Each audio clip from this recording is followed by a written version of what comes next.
Thank you, Councilor President. We appreciate that, and thank you, Keith, as well, for joining us up here.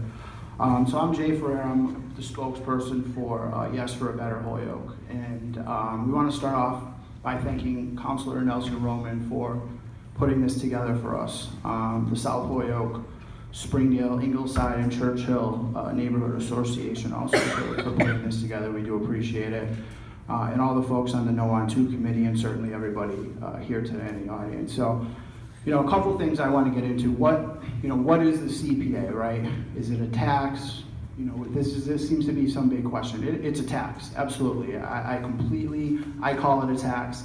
I'm not sure if anyone's ever called it something else on our committee. Certainly it wasn't, done in any way to be misleading. So, a tax is certainly part of it, but what it really is a solution to a number of ongoing problems we have in the city, okay? What are some of these problems? Historic buildings, right? You just heard Councilor President talk about the Essex Hotel on High Street. So there was a leaky roof for years on that property. And because of that, the structural integrity of the building was compromised, and the building came down onto another business, okay?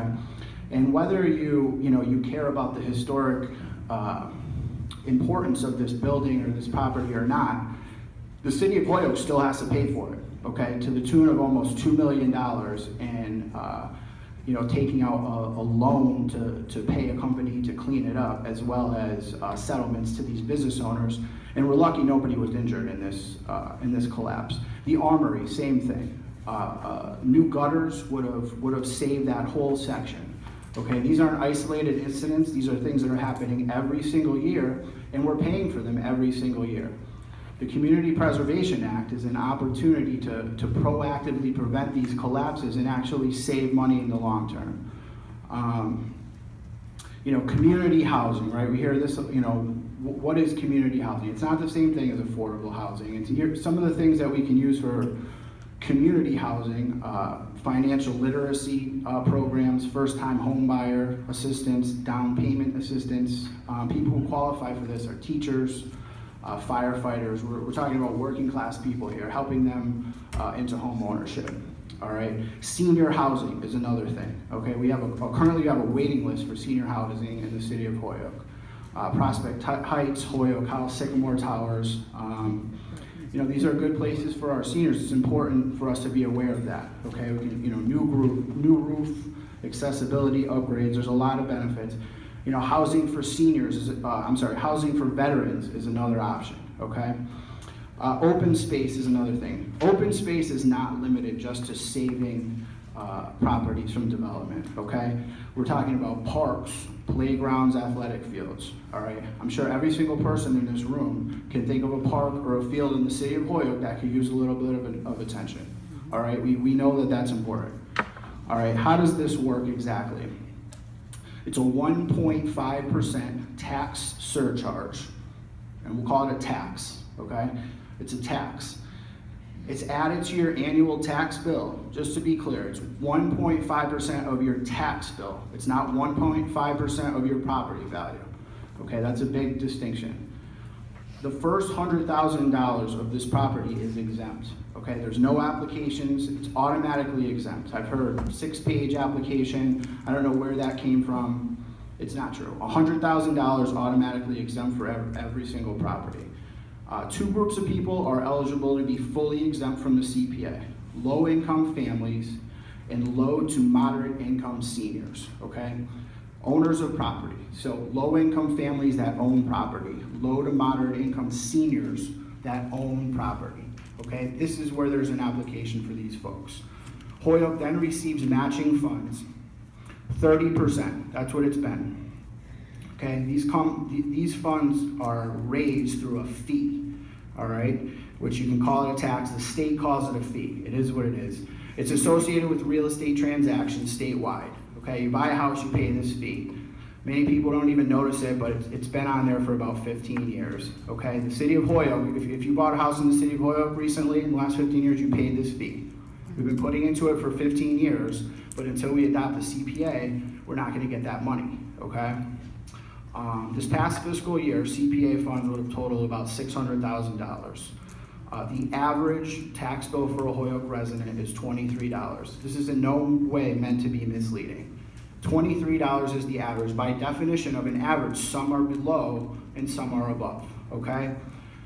The average property in Holyoke is $179,000, okay? So I'm gonna give you some perspective here, if you're wondering what we're talking about. $150,000 house is paying $14.34. $250,000 house is paying $43 a year. The average of $23 is right in line with our neighbors of West Springfield and Westfield, both of whom have the CPA. Industrial property, right? We heard Councilor President talk a lot about businesses, commercial, industrial property.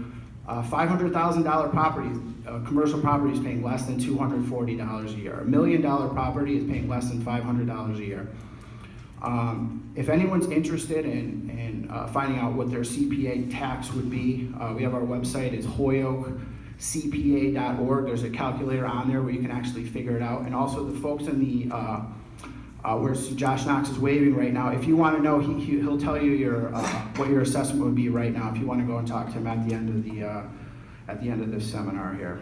The CPA is a smart investment for our city. Just a couple of things we could have used the money for. H.H. Richardson train station's been sitting vacant for years. CPA money can be used to offset rehab costs. MD Church, stained glass windows, Springdale Park. Dan, I was even thinking we could do an outdoor hockey rink with this money if you'd like. I know you'd love that. A few other things. I actually have a lot of other things to talk about, but I want to save some time for former Mayor Pluta to speak, and we appreciate her support, and I think it really shows the broad appeal of this piece of legislation, so thank you for that.